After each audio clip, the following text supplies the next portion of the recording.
Hello and greetings everyone. I wish you a fantastic day, and as the light fades, reaction time is over, so I'm trying to do some lore videos and expand on some things that I've said so far. Today I want to talk about the topic of the Force and its powers. And before I start, I want to reiterate something that I've said times and times again, but it's still a big issue in the community, and that's basically the idea of what the Force is.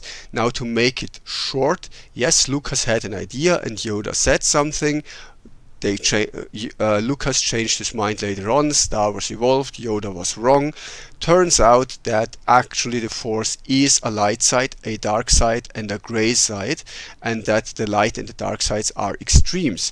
If you watch the Clone Wars TV show in season 3, episode 15, I think, you see Anakin, Ahsoka, and Obi-Wan visiting a planet, a very special one, where Lucas himself, like, he wrote that episode, he directed that episode, and he created more or less the characters in that episode: the father, the son, and the daughter. Now, the daughter is the light side incarnation, or better said, avatar of the light side. The son is the avatar of the dark side, and the father is the incarnation slash avatar of the gray side of the Force. So don't give it the whole Yoda, well, the Force is balanced and anything unbalanced is the dark side. That's not true. That hasn't been true. That's only the view of the Jedi Order of Yoda's time, and not even the view that the Jedi had in prior times. Like, the ancient Jedi Order was a gray order, not a light side order. Anakin was supposed to replace the father and become a gray figure, and not a Jedi, not a Sith. Again, Star Wars evolves, and I hate to bring this up again and again, but it is really important to understand, because it's all through Star Wars media. It's in the movies, it's in the TV shows, it's in the books, it's in the comics, it's in the role-playing game. There is 3 sides to the Force. Some would say 5 sides, because there's also the mystical Force and the living Force, though that's a little bit different. The living Force is basically the energy field that is created by living organisms that allow you to physically manifest Force powers. They're basically the mana that you need to cast spells, basically. The living Force is dependent on your midichlorian count, according to Lucas. I think that's a stupid idea, because midichlorians are organisms living within cells, when cells already are the smallest living organisms in science. So midichlorians can't be a living organism inside the cell, because it would require them to be smaller than a cell, which is impossible. And with the cancelled trilogy of Lucas, he would have gotten to the Wills, which would be small living organisms inside the midichlorians. Nah. If you want to make the Force more scientific, then it should kinda uphold to science. That being said, though, there is also the cosmic Force, and the cosmic Force is the Force in its mystical nature. Nobody really knows what the mystical Force is. All they know is that all living Force is lent by the cosmic Force, is given birth to by the cosmic Force, and returns to the cosmic Force after they die. Now, that's how it's supposed to go with Force Ghosts, that when Force users die, their essence goes back into the cosmic Force, and for a while after the death, they can leave a remnant, an echo of who they once were, which is basically their living Force that they accumulated, slowly fading back into the cosmic Force, where they are undone and stop existing. That's also difficult, because the Sith obviously found ways to resist that process and continue being Force ghosts for millennia, which the Jedi think is impossible. Same goes for various afterlife ideas that various cultures have. The Jedi aren't the only ones, and sadly the Jedi are very wrong very often, but that's the view that most people have, because we see most stories in Star Wars play out through the eyes of the Jedi.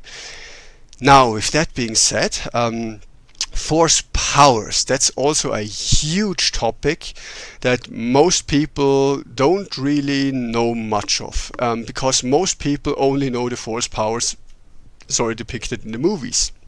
And that's just such a small fraction. There is also a difference between force powers and other ways to use the force, because the force powers are kinda innate abilities that you can unlock or learn with proper training, that come from within yourself and your own mind and will. Now, say force powers are akin to a skill that you acquire. Like riding a bicycle. Your body was, technically speaking, always capable of riding a bicycle, but you had to learn the process, so in order that you can actually ride a bicycle and not fall over. And the more training you do, the faster you can ride, the longer you can go. Some day you may even do the Tour de France or something like that. It's a skill, basically. Then there is another thing that is called Sith sorcery. Now, it's called Sith sorcery because the Sith were the most famous users of this. Basically, especially the ancient Sith, not so much the later generations. But Sith sorcery is not restricted to the Sith. The Night Sisters of Dathomir use the same thing. The Sorcerers of Thund use the same thing. And the Sith sorcery is really not limited to the Sith, though the Sith were kind of the original creators, inventors of this, and they practice it the most by far and have the most power and knowledge. Now, what is Sith sorcery? Sith sorcery is more a intellectual pursuit. It's more of a magical science, like wizards in D&D. That it's not an innate ability. That would more be sorcerers in D&D. The innate ability is kind of your force powers. That's actually a good comparison. Sorcerers, force powers, wizards, Sith sorcery. Now, Sith sorcery is really cool because it's, technically speaking, unlimited. Any magical effect you can think of is possible with Sith sorcery. Sith sorcery uses rituals, spells, like actual vocalized spells, like phrases, words, usually in the ancient Sith language. Sometimes requires components, sacrifices. It's very similar to D&D magic, basically. And the limitations for Sith sorcery is really the knowledge and the skill level of the user. Now, here's a big thing that you need to know. Not everyone can even learn Sith sorcery. Even if you have the intellectual faculties and the knowledge from books or holocrons or whatever, you have to have an innate ability to cast Sith sorcery, and not all force sensitives have that. Not all Sith can use Sith sorcery. Quite famously, Darth Bane wasn't able to learn Sith sorcery despite trying hard. His apprentice, Darth Sana, was a master of Sith sorcery. So Sith sorcery is even restricted amongst Force users, and not all Force users are even capable of learning how to do this. It's again a little bit like sorcery in some fantasy areas, where only certain people even have the innate sorcerer's ability and then need knowledge and training to do something with that. If you don't have this innate ability for Sith sorcery, you will never learn it, basically. However, it's also important to say that Sith sorcery can conjure up anything you can think of. It was used to explode suns, it was used to annihilate the life on all planets, it was used to summon shadow tendrils, like you might know from the Cthulhu mythos or World of Darkness, La Sombra clan. It was used to create shadow armor, it was used to enhance people's abilities, to create new life forms, it was used to alter existing life forms, it was used to do the weirdest kind of things with the galaxy, like flinging around black holes and planets into new orbits and stuff like that. Sith sorcery is, technically speaking, unlimited in power. There is no in-canon, in-lore restriction for Sith sorcery. It's really just spells, sacrifice, components, you go and go. The limitation kind of is that you have to create the spell first, and that may take a long time to do. There is lots of research and failure involved, so it's really more for science. But the cool thing about Civ sorcery is that you can basically do anything with it. In ancient times, Civ sorcery was mainly used to create undead, like, yes, actual armies of zombies and skeletal warriors and stuff like that, but this wasn't a limitation. It was just one thing you could do with Civ sorcery. It was also used to prolong people's lives and so on and so forth. And then there is Sith alchemy. Now that is a little bit misnamed, I think, because it's misleading what it actually is. Now, Sith alchemy includes creating poisons and healing potions and stamina potions, speed potions, resistance potions, whatever. All the potions of fantasy lore that you can think of are created with Sith alchemy in the Star Wars universe. But it's not just that. Sith alchemy is also the kind of science of enchanting stuff. Sith alchemy was used to create force blades, which were normal metal blades that were enchanted with force powers, creating all kinds of effects. First of all, Sith war blades, which were created with Sith alchemy. Again, Sith alchemy is not limited to the Sith, but the Sith were the most prominent and widespread users and the real masters of this. The Jedi used to dabble in Sith alchemy once, but quickly abandoned it because of what could be done with it. Now, Sith alchemy created Sith warblades, which first of all were superior to lightsabers in basically every single aspect. They were heavier because they were metal physical blades, and they had actual blades, so it's not an omnidirectional blade like a lightsaber, but it was more resistant, it cut even worse. You could block lightsabers and blasters with it, and you could enchant it with actual magical properties like on hit effects that you may know from D&D, like on hit cast force push and fling the opponent away, or on hit cast force lightning, or on hit cast, I don't know, cryokinesis or something like that, or grain essence, stuff like that. It's basically the ability to enchant a blade to do certain things. You can have blades, if I hold it up in the sky, it will call thunder or something like that. They could also be poisoned, which is why the Sith like to use the Sith war blades so much, because it just was way more effective than a lightsaber. And while the Sith did invent the lightsaber, yes, they invented it, the Jedi took them over about 2,000 years later. The Sith didn't use lightsaber for a long time. They really preferred the Sith warblades. The moment they switched over to lightsabers was the moment when they lost the knowledge and ability to create Sith warblades, and that moment they had to switch to lightsabers, which is the inferior weapon, because they simply didn't know how to create Sith warblades anymore.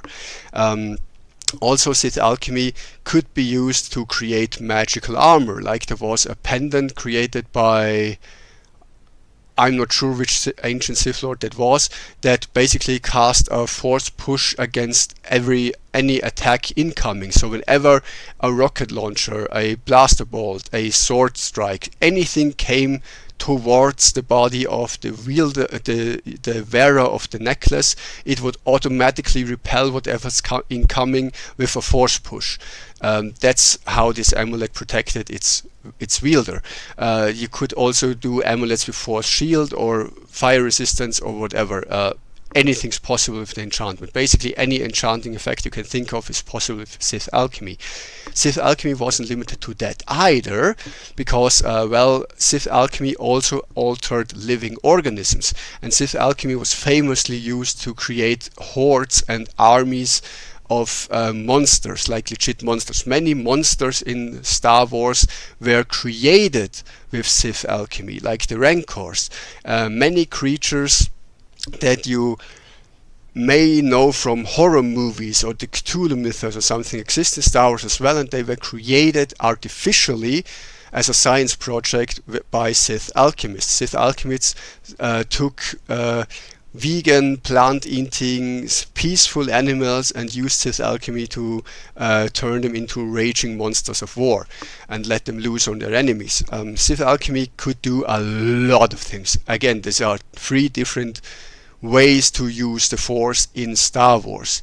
And the main one we know is Force powers. Now, Force powers, these innate abilities, I should say Sith alchemy differs from Sith sorcery in the way that Sith alchemy deals mostly with enchanting of things, maybe living creatures, potions, armor, weapons, whatever, and also requires, well, physical components, while Sith sorcery not necessarily needs those, except from chants or something.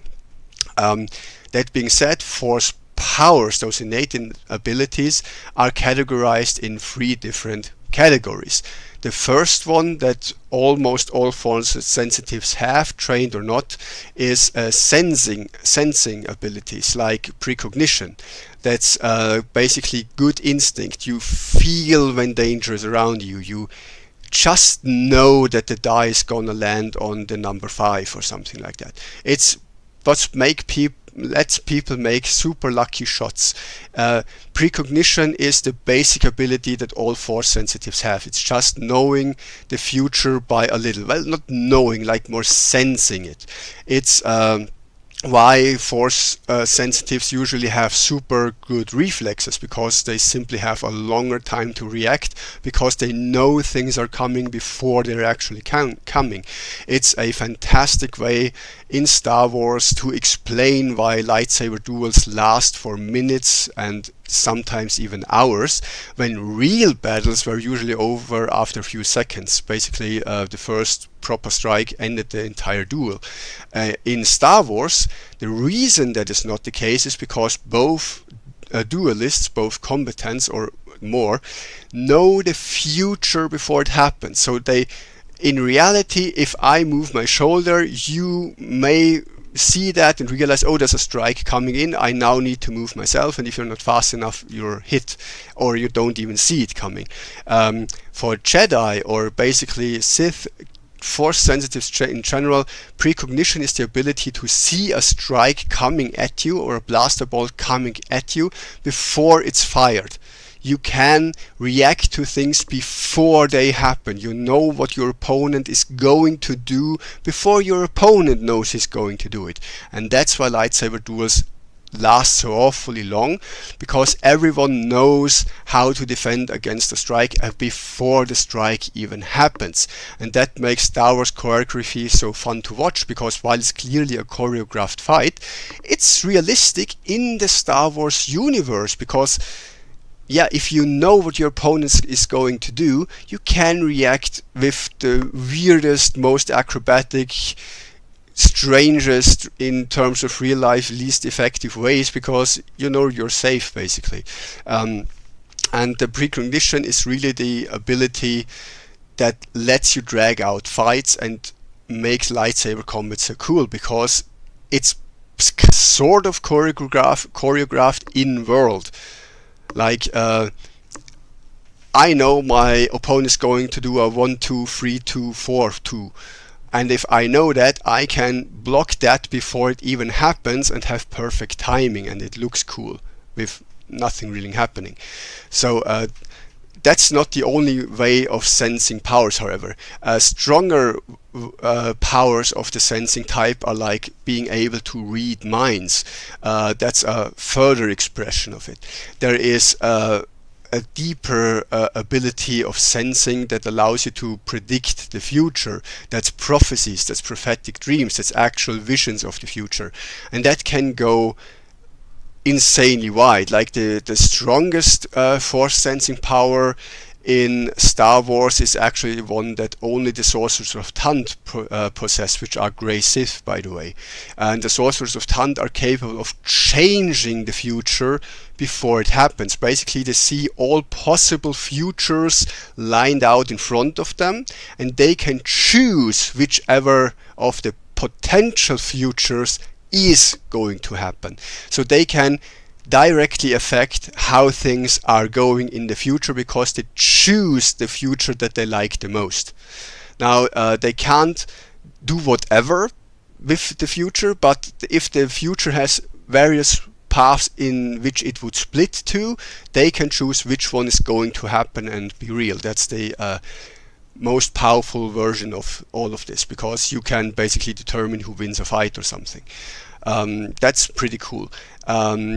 Other sense type powers include like the ability to see in complete darkness, or hypothermia, where you can actually see the infrared spectrum and see heat waves, where you can hear sounds from far away. It includes telepathy, where you can commune with people over a distance in your head, voices in your head, where you can send out prophetic dreams to other people and communicate that way. Holocrons need sense type powers to activate and use and produce as well. Sense type powers can be anything from tremor sense, like snakes have it, that you feel the tremors so hard that you know if something is coming or not, even if you can't see or hear it. There is all kinds of senses that is used, like the magnetic thing that lets you orient yourself, like some birds have it. You can have that too if you have the right sense power. And there's many more. I'm doing this out of my head, so there is many more you can read up on. I definitely recommend going into the Galaxy guides or the RPG books for that, because there is a lot of detail listed that you don't even see in the video games. The other type of force powers is the ones that is trained. That is kind of the innate ability we talked about with bicycle riding, and that's the force powers of the type of damn it, I'm blinking on it. Control, that's it. Control powers are basically all force powers that allow you to enhance yourself, that deal with yourself. That includes light side and dark side powers. By the way, the sense type abilities powers do that as well. Like the mind reading technique is already considered a dark side power, even though many Jedi use it. The mind trick is actually definitely a dark side powers that Jedi actually encouraged not to use. The stronger version of it would be instead of the simple one-word command to completely realign someone's memories and everything to make them do your bidding, and the even stronger version of that is puppet, where they basically do whatever you ask of them and they become your mindless puppets. And if you don't see how that's dark side, I don't know how to explain it to you. The control abilities include neutral abilities, like gray abilities that both the Sith and the Jedi have, like force speed as example, where you enhance, well, how fast your body can move. It's in enhanced strength, that enhances your strength. It's enhanced fortitude, where your body can take on insane levels of resilience. That's all neutral. You have powers like force healing, which is considered a light side power, which some Sith use as well. That's also in the control type, because it deals with your own body. Force drain would be the dark side equivalent to force healing, where you steal someone else's life essence to mend your own, though that's a little bit of a vague territory, because that's not necessarily the control type anymore. And then you have so many cool powers in the control sector that let you jump super high, or double jump in the air, or give you the ability to basically move insanely heavy objects. It's basically all powers that improve your own body and your own mind. It's also including techniques to shield yourself from others' powers, and like Tetementis, or how to block lightsaber strikes barehanded, stuff like that. All of that control powers. And then there is the last one, the alteration powers. Now, alteration powers are considered the creme de la creme. Like the control powers can still be done by force sensitives that never received training. It's like an instinctual thing where they just kinda know how to do it, but they're not masters of it. It's just enough to give them an edge, like running faster than everyone else as a soldier. Now the alteration powers are those that you need training for and that no one in lore can do without training as a Jedi, a Sith, Knight of Sarkul, or any of the other many Force orders out there. And those powers are powers that allow you to alter the force fields around you, and that's technically speaking unlimited, though the scope of what it can do is rather limited within the Star Wars lore. Now, technically speaking, there is no limit for alteration powers. Darth Bane believed that if your will is strong enough, all the effects that you can produce with Sith sorcery, which is basically anything you like, can also be done with alteration powers if you're strong enough in the Force and if your will is strong enough to pull it off.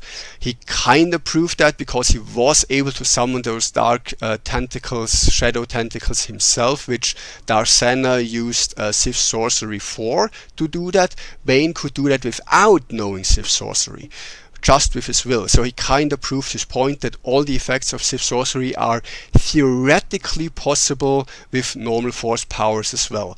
But the the alteration Force powers are really tied to your training and your individual setup. As examples, there's alteration Force powers that only single individuals ever learned. Like Force Freeze is a power that famously Cal Kestis from Jedi Survivor had, and that is a power, while not technically speaking unique to him, he was definitely the person that it came the easiest to. Like he needed basically not much training to manifest this power. Force Freeze is, by the way, the ability to literally freeze time around you, allowing you to, I wouldn't say move like the Flash, because that would be force speed at a super high level, but you have all the time in the world because everything around you freezes in place in time. That includes blaster balls, enemies, lightsaber strikes, whatever, and you can do stuff while they are stuck. And that makes Cal Kestis one of the most powerful Jedi in existence, because that dude, or in lore kinda, because this power allows you to do whatever you like with your opponents. Now, Force users are somehow resistant to that power. It doesn't really work on Force sensitives, apparently, because I guess it would be breaking a too OP otherwise. But Force Freeze is a power that very few people have.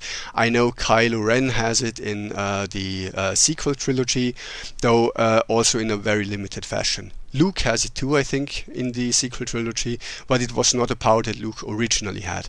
That said, Force Freeze, definitely a control power, and there's so many more. There is control powers that are bordering on something else, like Force Drain, where it takes someone else's life force to heal yourself. You have famously Force Lightning, which allows you to shoot, well, lightning out of your hands. You certainly have seen many variations of that. Force Storm, where you create a storm of lightning, which is famously used by Palpatine to wipe out fleets from orbit. Those are the powers. On their lower end is telekinetic powers like Force Push, Force Pull, the lightsaber throw. All of those are very basic alteration powers.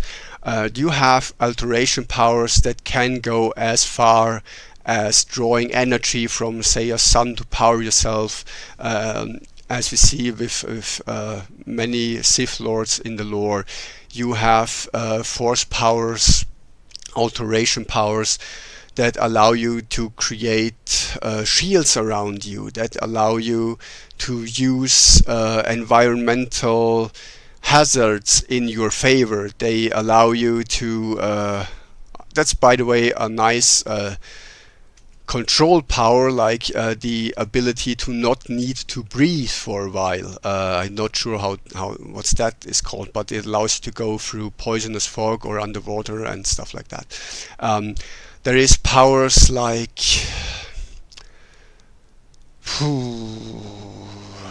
well, basically anything you can think of. But in canon powers that few people know about is, as example, pyrokinesis and cryokinesis, which are rather rare and I think never on screen, movie or TV show screen depicted. Definitely in video games and the RPGs, are powers that allow you to do basically tricks with heat and cold. Pyrokinesis is a summary of force powers that allow you to heat up stuff, that goes from shooting literal fireballs from your hands, or doing like a flamethrower from your hands, to burning your enemy from a distance, to making their blood boil, to allow the people to set their clothing on fire from a distance. It's used to create lava and turn ground and set things on the ground on fire, ignite oil and stuff like that. Pyrokinesis can be used to just heat up the air around you and turn your environment into an oven. And cryokinesis is basically the exact opposite. That's, by the way, why I chose this thumbnail, because cryokinesis is a power that is very unknown in Star Wars and there's few characters using it, but it's basically the exact opposite of pyrokinesis and allows you to draw heat away from objects. The most common use of cryokinesis is the literal cryokinesis force power, like with that name in the RPG book, where you can make a target bleed all the heat away from the target, which instantly deep freezes it. That goes for opponents and living creatures that within fractions of a second become frozen corpses, deep frozen corpses. It can be used to freeze water so you can walk over ice. It can be used to freeze armor and make it so brittle that the next strike shatters it. It can be used to cool the room temperature around you. It can be used to create blizzards. It can be used to shoot literal ice spikes from your hands, like this dude on the thumbnail does. It can be used to encase someone in ice and freeze them. It can be used to basically all the ice powers that you can imagine. Technically it could be used like Elsa style to create castles out of ice, or cover made out of thick unpenetrable ice that you can hide behind from blaster bolts or something. It can be used to freeze the moisture in the air to create, say, ice blocks or whatever you're needing. It can be used to basically do whatever. That's cryokinesis. There's also weather, there's also force powers in the control sector that allow you to alter the weather of a planet, where you can summon storms or summon tornadoes or cause a flood or a tsunami or something like that, or cause earthquakes, which is the most common use of this power. You can use force alteration for basically any spell you know from D&D. You can basically do all the D&D spells within Star Wars by just using the force powers. Now, canonically, the most force sensitives only use a tiny fraction of those powers. Like, most people get the basic powers, which is force push, force pull, lightsaber throw, a little bit of enhancement, a little bit of sense powers, and maybe one or two unique force powers that are super rare and only used by certain individuals, like Cal Kestis having force freeze, which others can have too, but that's his signature move that makes him so insanely powerful, and most Jedi or Sith never will be able to do that, because that's apparently something that's innate to him. It's a little bit like bodybuilding. If you don't have the genes for it, doesn't matter how hard you train, you'll never look like Arnold, basically. You can train your ass off, you can do the nutrition, the training, everything right, you'll never get to that level unless you're genetically gifted. And if you are, you will have much less work to do to get to this level, to a certain level, than anyone else, and you can get farther than anyone else. So in theory, any force sensitive can use force freeze. in practice, you really have to be one of a kind to actually be able to do that. Yeah, I think that kind of sums it up. Now, with all of that said, there is no limitation to alteration force powers other than your imagination. In canon, though, you should be aware that as cool these powers sound, no character in Star Wars uses more than like 3 or 4 of them, the special ones, at all. Like, most only are limited to the very standard powers. Even to Temintus, which allows you to block force powers, while a light side power, most Jedi can't do that. The Jedi that actually can use that power are far and few between. Like Satil Shan can do it, Yoda can do it, and I can't think of anyone else doing it right now. In theory, more could do, but in practice, it's really limited. Other than, say, Force Lightning seems to be a standard power, just like push-pull, because, well, Jedi can use Force Lightning as well. They say they do it differently and they call it Force Judgment and stuff like that, but it's still a dark side power. Jedi is still told to never use it because it's very destructive, and it is a dark side power even when Jedi use it. Meanwhile, if a Sith uses Force Heal, which some Sith can, it's still a light side power. So you don't necessarily need to be a Jedi or a light side affiliated order to use light side powers, though, and that's the thing I want to end with. In Star Wars, there is the light side, the dark side, and the balance. There's the grey Jedi, the normal Jedi, and the fallen Jedi, the dark Jedi, whatever we call it, which are all Jedi, kinda just different power fueling them, basically. So light side Jedi, grey Jedi, fallen Jedi, dark side. So the thing is that dark fallen Jedi who become dark siders obviously still know how to use light side powers. That's not taken from them. They know that, they can do that. They just learn the dark side powers in addition. Now, the thing that kinda keeps power levels in check and means that grey orders aren't inherently stronger than anyone else is how the Force works. Because the more aligned you are with a certain side of the Force, the more powerful your abilities with that side of the Force are.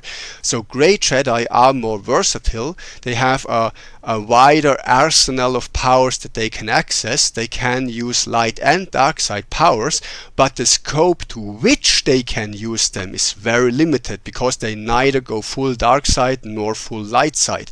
And because they don't commit to either of the extremes, their power level of what's achievable is also limited. Not very powerful. It's basically a bit like multiclassing in D&D. Yes, you can be a warrior and a wizard. You can, but there is a limitation to how far you go as a warrior or a wizard. You won't be a level 20 super powerful epic wizard or a level 20 super powerful warrior if you multiclass. You'll be an okay warrior and an okay wizard. Same with grey force users. Grey force users usually, well, not usually, all the time basically, are limited in the scope of their powers. They have a wide array of powers. They can, technically speaking, learn any power.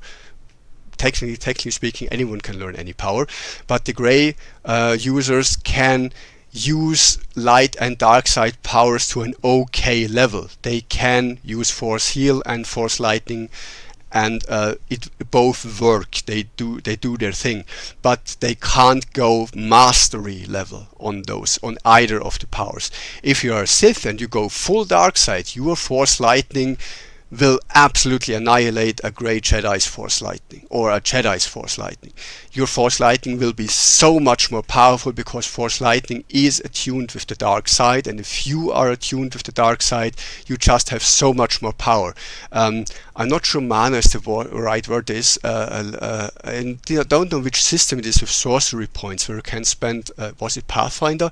Where you can put sorcery points to enhance your spells and make them even stronger. So if you are a Sith, you have more sorcery points to enhance your dark side powers with.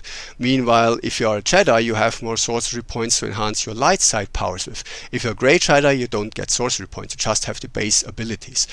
Which is why say Force Lightning is a power exclusively used by the Darksiders, because if you're a Grey Jedi, you are not dark side aligned enough to conjure Force Lightning. Similarly, Pyrokinesis and Cryokinesis, which are super deadly, have always only been shown to be used by Darksiders because, well, by their very nature, they are closely related to the dark side. And if you're a light side user, or in balance in between, you can't go as extreme to learn these abilities, because these abilities basically require you to go full dark side and commit yourself to the dark side. Similar to Darth Nihilus. Darth Nihilus is the ultimate master of Force Drain, draining the life force from someone else to heal yourself. Many Sith can use Force Drain to heal themselves during combat and steal life force from their enemies. Grey Jedi or Grey Sith or whatever, Grey Sarkul Knights, whatever, the Grey ones can use Force Drain to heal themselves, attacking one combatant, taking life energy from one combatant, healing themselves with that life energy. Sith can usually use Force Drain on multiple opponents at the same time and heal themselves with the life force. Nihilus, who went so far dark side, he literally became an incarnation of the dark side. That dude could do this on a planetary scale. He could literally suck out the entire life force of a planet from orbit, like millions and billions of, even trillions of people slurped empty just like that. A Grey Jedi or a Grey Force user could never go to anywhere close to that level of mastery. Most can't even affect multiple opponents at the time. A Darksider can. Same goes for Force Healing. A Jedi using Force Healing can do miracles with it. They can restore basically almost dead bodies with it. Sith can heal minor injuries with that. They still can do it, sure, but they're not going to bring back a critically wounded person. They're definitely not going to heal entire armies like some Jedi have known to do. Like if you know Anduin from World of Warcraft and the cinematic where he basically resurrects the entire Alliance army on this siege of Undercity. Yeah, Jedi can do that too. Sith can't. Sith can heal themselves. They can't even heal others with Force Healing. That's not what the dark side does. It's selfish. So healing yourself with Force Healing, yes. Healing others with Force Healing, nah, pass. You can, however, do other things. Yeah, that said, it's really getting hot in here. I think I have done and said everything important. This has also gone on a long while. For all those who like long style videos, there is channels that do 8-hour lore videos on a single topic. Good luck with that. Yeah, with that said, I think I've said anything that I wanted. So have a nice day. May the Force be with you and have fun.